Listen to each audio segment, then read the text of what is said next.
move on also and discuss the issue to do with the taxes. And of course, this is where we began the program and we said we'll tease out that particular issue as well for the benefit of our viewers. And Nairobi County has, of course, you know, right now just released its budgets, just like the other counties, not unpredictably seeking to raise taxes for city dwellers. The new levies include 1,000 shillings annual fire certification fee and a similar levy for inspecting dogs and cats that will be part of 17 billion shillings taxes targeting city business and residents. Businesses will also pay increased fees of up to 100,000 shillings every year. But what stands out is the garbage collecting fees of between 100 for the slums, 600 for the upper markets. This was not expected or unexpected.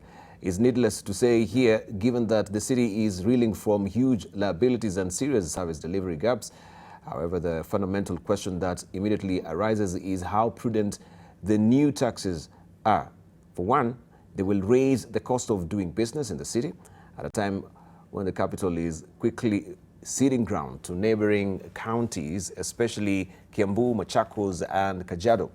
City fathers should stop behaving as if Nairobi is what it was to the economy years back and make policies based on sound research and economics. Unfortunately, the latest yo-yo levying all the car park fees, first reduced to 200 shillings for a congested CBD before being doubled, indicates serious capacity issues with city planning.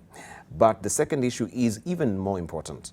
There is no word on how the city intends to deliver the services after collecting cash from largely unwilling residents after no public participation. For instance, if Governor Mike Sonko has miserably failed in cleaning public spaces, how does he justify taxing people who have alternative means of fundamental questions that immediately, who can actually have the capacity of having the garbage collections in the city? Are they using, of course, the money that they've collected prudently? That is a question that we also need to pose to our guests this morning. Let's just begin there. We begin with you, Dr. Collins Odote.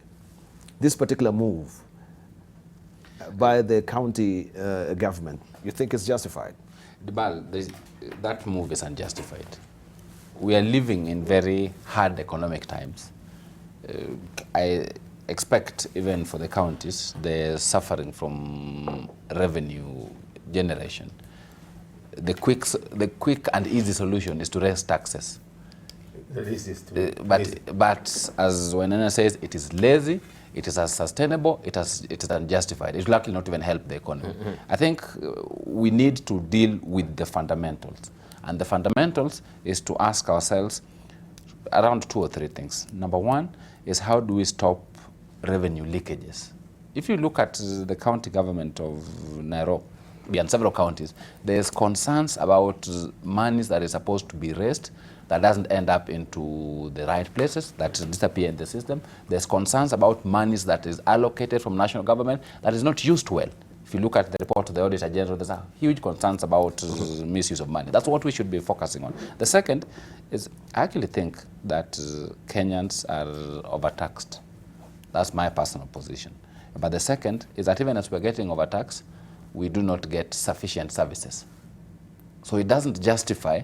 I think 2 weeks ago, I was out of the country with a friend of mine, and we're having the concerns about it. So if you look at the difference between us and some of the developed countries, when you are taxed, the tax goes to provide services. In this country, you are taxed, but you then still subsidize those services.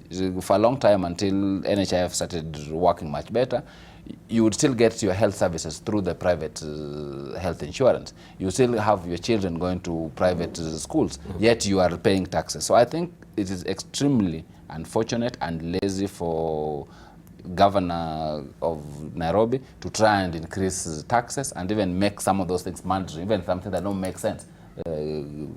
Fire extinguisher, dogs, surely it doesn't make sense. And then you go to Kiambu and people decide that we will actually do so without public participation. We will do so because we don't even want the public to be involved in the process. I think the counties must be called out, and we must realize as a country that the financial situation we are in requires us to be much more innovative, and that innovation cannot be about including burdening citizens, because citizens will collapse. If you've seen companies, Dibal, and we've discussed this in this show, there are companies that have been moving out of this country because the economy is not growing and the burden is too much. Even for citizens, it's going to reach a stage where a citizen says, I give up, I can't pay. Won't pay, can't pay, because I'm incapable of doing. And as opposed to going through, so we must be able to use much more innovative ways for increasing the revenue base and for ensuring that there's fidelity in how we manage our resources and use it. And I don't think that increasing taxes is one of the solutions. Right, and I know also maybe a lot of motorists also will be worried about the 200 shillings they're paying now. It was 300 shillings, went down to 200 shillings, it's going back to 400 shillings, or it's going to 400 shillings. I remember growing up in this city, we had metered parkings, right? Why can they install meters on these parkings that you don't have to pay the full hog, full amount, 400 shillings? Maybe you're in town just for a few minutes and you have to pay 400 shillings. Is it justified for you to be there? For you to pay this amount if you're not there the whole day? Well, I think Debal, this is just a lazy person's way of raising revenue. I can't call it any other way. It's just somebody who does not want to apply themselves. And if you look at the history of all these counties and the governors that we have currently, they've all been taking rides around the world, all over the world. They've been to Singapore, they've been to Malaysia, they've been to US, they've been everywhere. If you look at their travel budgets, they are the most traveled leaders in this country. And I wonder what they see when they travel out there. I wonder whether they see services that are being delivered by the leadership of these counties. It's not just a question of clamoring to be a governor, to be a CS or whatever. If you travel and see best practices out there, you must bring them back to your country. Now, if they travel and they don't seem to see any good that they can come back here, then you really wonder whether they are worth the positions that they have. The second thing is, and I think Dr. Collins has alluded to that, is the public participation. And here now, I'm calling my successors in the chamber and Kenya private sector to hold Governor Sonko to account. They should not allow that public finance bill to go through with this kind of punitive increases. They must be held to account. They must be made to explain to the public what is the justification. And again, Collins has said, I think it's my colleague here who has said, if you are here for only a short period, or is it you, Bidibal, why should I pay 400 shillings? It must be a metered entry into the city. If I have no other business, I pay for the time I'm here. But again, a lazy man's way. It's easier to just keep paying, We don't care, we don't. They must do something. There is no money, there is no revenue that can be collected for doing nothing. So they must do something. They must get the meters there. They must be able to run and cost that. Because you find somebody walking around with the kabuti, whether even some of these receipts and some of these gadgets are very suspicious. Whether this money is going to my account personally or to the county account is a big question. And is all this money ending up in the county coffers? And my answer is a strong no. A lot of this money ends up in individual accounts. Find out. And I think we should be addressing what is this we can do to raise revenue in Nairobi County. And we can see down here, and I think Murejo is spot on. When I'm in Nairobi as a resident in Nairobi, I'm looking for a few things which will make me, I'm looking for garbage collection. Yes. Yeah. You remember the old days, you write, a truck you'd come, yes, get the whole thing, and just put it as the tippers do. Yeah? I'm looking for that. Yeah. Every week. Yes. Every week. Yeah, I saw that when I'm really looking for I grew up in the 80s. Yeah. ease of doing business in Nairobi. And the council can raise, how do we bring cabbages? The trucks to correct this? How do we clean the roads? There are no potholes. That's how you generate the revenue. Because people will do business. But not raising the taxes, and I've said this before, and my colleague Kyria Collins here, raising taxes is the laziest way to do in a government can do. It's the most lazy way. And I think it's not even Nairobi. Look at the counties. I was shocked that they were going to Supreme Court, we want more money. And we asked to do what? And I think what we're asking here, look at the sea, look at the water in this, look at the housing. If you make it easier for people, you generate more money. Yes. And that's what the council, I think to me, the Nairobi County should be leveraging on. For example, and this is something which is really killing the people who are paying taxes in this town. I have a shop in Ruthiri Avenue. Diba and Corin decides to have hawkers out there. So nobody will come to my shop. So what do? I'll close shop. I'm paying a license. If those hawkers, as a county, can we get them markets where we can buy? Like the Maasai market, it's so well organized. Saturday is here, this day is there. Hawkers, they have a business. And I'm not saying that we deal away with hawkers. They have something they're providing, but they can be designated area, not where I'm selling my wares. And I think as a county, these are the areas perhaps we need to get into. Make easy of doing business for hawkers, make it for Mureu, Thank you. For you. And Right. hawkers, Seven. hawkers Let's say are for not seven. informal traders. No. They are not informal Thank you. businessmen. They are supposed to hawk, move, Yeah. not sit outside your shop. Thank you. Let's hear from Stephen lastly with this. From my side, there is something fundamentally wrong with policy making in this country. What we are seeing in Nairobi, we see it even in national government. It's not something that we say this is about Nairobi. It's about how government is making policy and the thinking that is in government. When you look at the mindset that is in both the national government and the county government, which now we are seeing manifesting in Nairobi County, is about very two important things that government is looking about. How do we expand our tax base and how do we deepen the taxes? But then the approach they are taking, both the national government and the county governments, they are getting it wrong. You cannot, as a country, and even as a county, tax yourself out of the challenges. That's not how you get yourself out of problems. That I will just tax here, I will tax here. That is, if you look at the national budget, you look at the county budget, that is the same thing. National budget, how do we get money from this, whether it is from employers, whether it is from workers, whether it is from this. County government, how do we get money from who, from whom? the same people. What are the simplest fundamental things we need to do in this country? How do we expand our tax bases? You don't expand tax bases by taxing, just saying, I will tax you, I will tax you.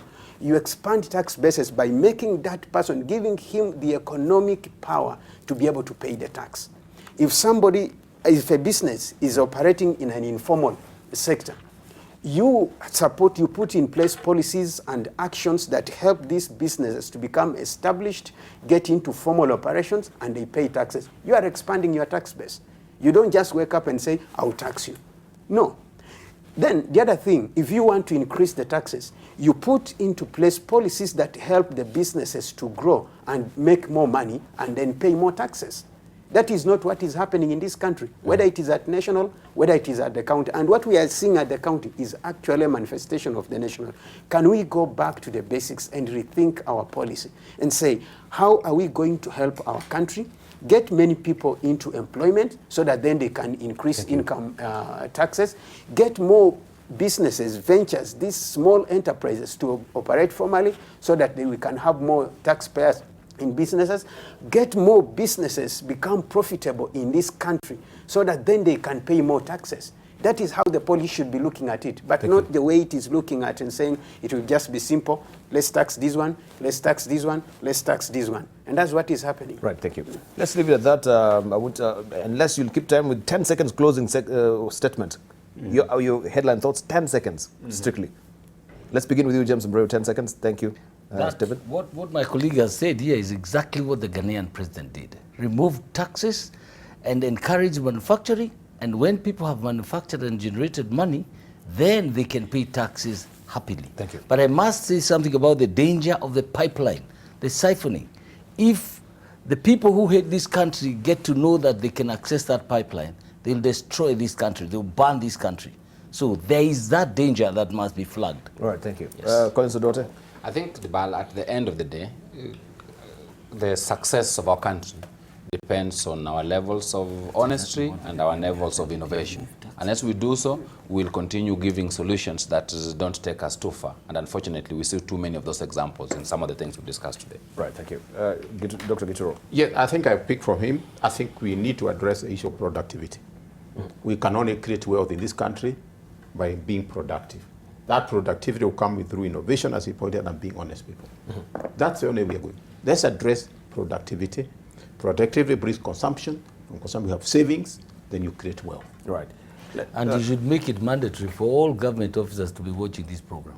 Because there is a lot of resource here. Yeah, there's a lot of resources. Yes, But they do. We get some of responses, of Please course, after, share after the the shows. link. Yes, yeah. Share Thank the you. link with Thank you very much. And Stephen Obiro, finally, and of course, we know also for the Federation of Kenya Employers, it is, of course, a big event that you have next week. You have the Africa Employers Conference. Yeah. And of course, you're dovetailing that with you turning 60 as an organization. Just tell us a bit of that as you're winding up, Yes, on 26th of July and 27th, we are having Africa Employers Conference in Mombasa, White Sands. And what we are discussing at the conference is about the future of work and enterprises, both in Kenya and in Africa. And the employers are coming together. We are saying, we are going to provide solution and provide leadership, because when we are observing how the policy is going, it is not going towards that direction. And as the Federation, we have been here for 60 years, since 1959, and we are celebrating our 60th years. And in that conference, we want to chart a way forward for the employers, both in this country and in Africa, so that then we are able to get ourselves right. We know that the way we have a lot of potential, and if we don't make very good strategic decisions, policies put in place, and initiatives, then Africa may not become the powerhouse of the future, and Kenya also the powerhouse of the future as we envision. Thank you. Yeah. Right.